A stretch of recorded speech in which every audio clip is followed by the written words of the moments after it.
溫哥華市政府城市規劃部門就市內於1940年之前所興建嘅特色獨立屋情況，向市會提交報告。當中建議向業主提供鼓勵條件，以保存原有嘅社區面貌。崔元明報導。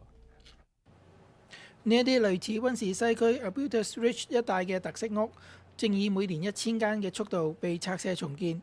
有居民關注到獨立屋嘅鄰里特色逐漸消失，期望加以保留，或藉着土地規劃限制新屋面積，去壓止呢一種趨勢。不過喺市議會中，市府職員總結公眾諮詢時，就反映到業主嘅關注，限制特色屋嘅重建大小會影響物業價值。We've heard enough concerns from homeowners who didn't want that option on the table because they felt it restricted their opportunities to rebuild or redevelop their lot.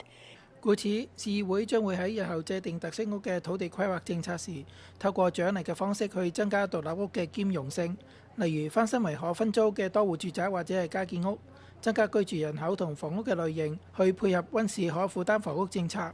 We're going to offer people more to retain their homes, so a larger infill house, another secondary or a tertiary suite. And we're going to look at ways to encourage keeping the best of those homes, but also allowing a variety of housing that better serves the future of the city and the affordability. 有市議員亦建議，市府安排特別嘅職員加快審批老舊房屋嘅翻新工程，作為誘因，讓業主保留舊屋作出租屋或者係分契物業出售，而唔係重建一棟新嘅獨立屋。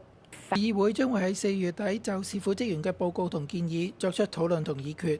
新時代電視記者崔元明報導。4月底就市府職員嘅報告同建議作出討論同議決。